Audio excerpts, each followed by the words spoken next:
Baik, Assalamualaikum warahmatullahi wabarakatuh. Kami dari kelompok 6 yang beranggotakan 1. Anita Septia, 2. Mega Lugita, 3. Wenda Yuliana, 4. Nabila Putrina, yang kelima ada Amelia Juliana. Baik, kelompok kami akan memaparkan materi tentang gender dalam pembangunan. Sebelumnya saya buka terlebih dahulu dengan opening apa itu gender. Baik, di sini gender adalah persepsi masyarakat yang mengacu pada peran, perilaku, ekspresi, dan identitas seseorang, baik lelaki maupun perempuan. Baik, pemaparan selanjutnya akan dilanjutkan oleh Saudari Mega. Kepada Mega, saya persilakan. Baiklah, di sini saya akan menjelaskan mengenai gender dalam pembangunan, yang dimana ketika manusia dilahirkan itu akan selalu diingatkan terkait gender. Baik itu dilihat dari nama pertamanya, cara berpakaian, cara berperilaku, dan juga respon masyarakat terhadapnya. Jadi menurut Faki, gender merupakan sebuah sifat yang melekat pada diri seseorang, baik itu dari kaum laki-laki maupun perempuan, yang dibentuk, disosialisasikan, dan juga diperkuat. Jadi gender merupakan sebuah label atau judgement untuk seseorang yang dikonstruksikan secara sosial dan juga budaya yang ada di dalam masyarakatnya. Modernisasi yang dimana ahli Boserup itu tidak hanya melihat peran perempuan dalam reproduksi saja, tetapi juga peran produktifnya yang vital dalam ekonomi pertanian. Menurut pendekatan ini itu mengatakan bahwa perempuan itu diabaikan atau dilihat sebagai bagian dari rumah tangga saja, atau dengan kata lain perempuan hanyalah sebagai objek kesejahteraan. Menurut pendekatan kesejahteraan era modernisasi yang meletakkan wanita sebagai sasarannya, menunjukkan bahwa perempuan hanyalah penerima pasif pembangunan, berbeda dengan laki-laki yang digadang-gadang menjadi penerima aktif pembangunan. Kenapa berbeda seperti itu? Karena banyak orang berpendapat, banyak orang berpandangan bahwa hanya laki-laki saja yang berperan aktif dalam pembangunan, sedangkan perempuan tidak. Menurut saya itu pandangan yang salah, karena menurut saya tidak hanya laki-laki saja yang bisa berperan aktif dalam pembangunan, tetapi perempuan juga bisa berperan aktif dalam pembangunan, karena perempuan itu memiliki potensi, perempuan itu memiliki keahlian, perempuan itu memiliki kemampuan yang pastinya. Jadi inilah yang membuktikan bahwa perlunya kesetaraan gender antara laki-laki dan perempuan, dan tidak boleh dibeda-bedakan. Jadi antara laki-laki dan perempuan itu harus disamakan hak-hak dan juga kewajibannya. Mungkin itu saja yang bisa saya sampaikan. Selanjutnya akan disampaikan oleh Saudari Husniati Hidayah. Selanjutnya itu saya akan melanjutkan dari slide selanjutnya, yaitu tentang pendekatan efisien. Nah, secara histori pendekatan efisien itu muncul dari kemunduran perekonomian dunia sejak pertengahan 1970-an, yang dimana masa kebijakan penyesuaian struktural dan juga penekanan global pada efisien dan meningkatkan produktivitas. Nah, catatan Monser tentang pendekatan efisien ini menjelaskan bahwa pendekatan ini itu memiliki implikasi bagi perempuan. Bagi perempuan tidak hanya sebagai penghasil keturunan, tetapi juga semakin meningkatkan posisi mereka sebagai manajemen komunitas.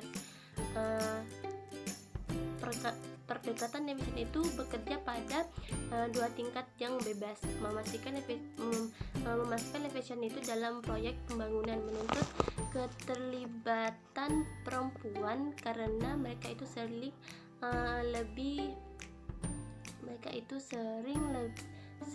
lebih dan setia dibandingkan laki-laki. Kendati pendekatan efisien itu didasarkan pada gagasan mengenai elastisitas waktu perempuan dan karena kerugian bagi perempuan dalam istilah waktu yang dibutuhkan dari mereka mungkin sangat berat gitu. Nah, sebuah proyek pembangunan lebih memungkinkan berhasil jika perempuan dilibatkan sepenuhnya. Aspek kedua itu adalah kebijakan pembangunan pada tingkat makro yang dikejar oleh pemerintah yang menuntut efisien dan produktivitas dalam program penyesuaian struktural.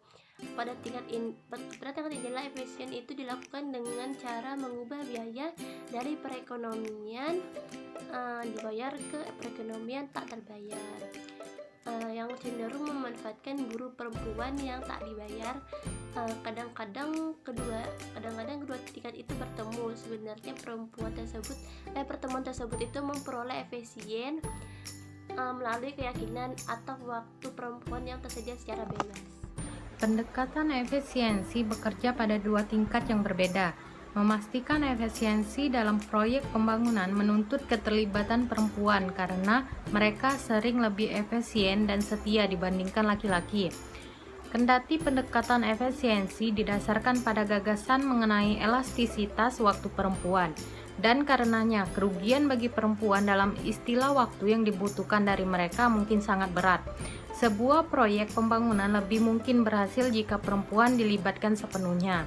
Aspek kedua adalah kebijakan pembangunan pada tingkat makro yang dikejar oleh pemerintah yang menuntut efisiensi dan produktivitas dalam program penyesuaian struktural.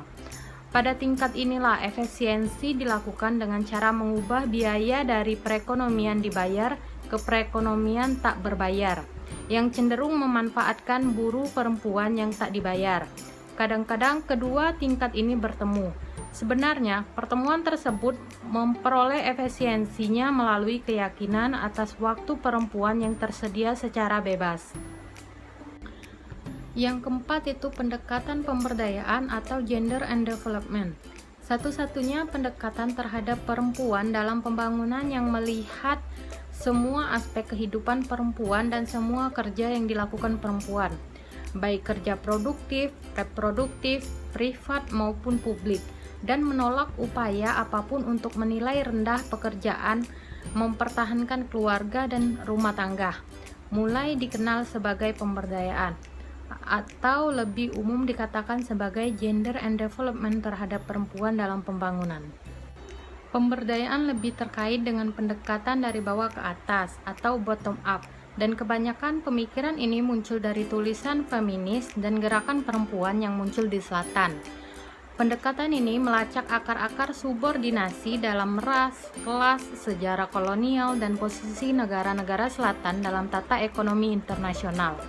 Pendekatan ini memahami tujuan pembangunan bagi perempuan dalam pengertian kemandirian dan kekuatan internal, dan sedikit banyak lebih menekankan pada pembuatan undang-undang yang berkenaan dengan kesamaan antara laki-laki dan perempuan, ketimbang pemberdayaan itu sendiri untuk berusaha mengubah dan mentransformasikan struktur yang sangat bertentangan dengan mereka, seperti undang-undang perburuan, kontrol laki-laki atas tubuh dan hak reproduksi perempuan, undang-undang sipil, dan hak atas kekayaan.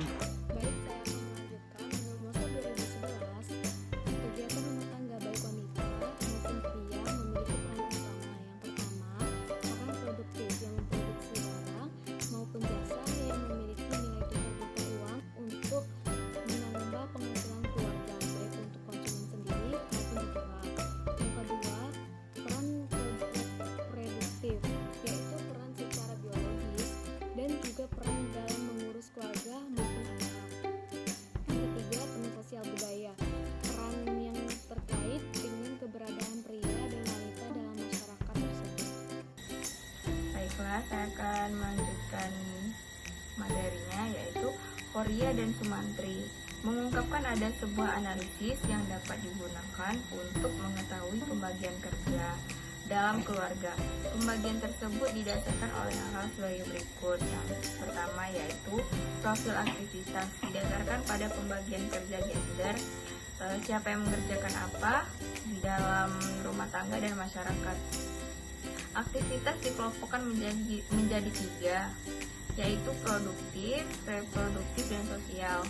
Nah, yang kedua itu ada profil akses, didasarkan pada siapa yang mempunyai akses terhadap sumber daya, hal-hal yang diperoleh laki-laki dan perempuan, serta apa yang dinikmati laki-laki dan apa yang dinikmati perempuan. Terus yang ketiga yaitu profil kontrol, didasarkan pada pengambilan keputusan terhadap sumber daya dan manfaat. Baiklah, itulah tadi paparan diskusi dari rekan-rekan saya. Di sini saya akan menarik kesimpulan bahwasanya gender merupakan persepsi masyarakat yang mengacu pada peran, perilaku, ekspresi, dan identitas seseorang, baik lelaki maupun perempuan.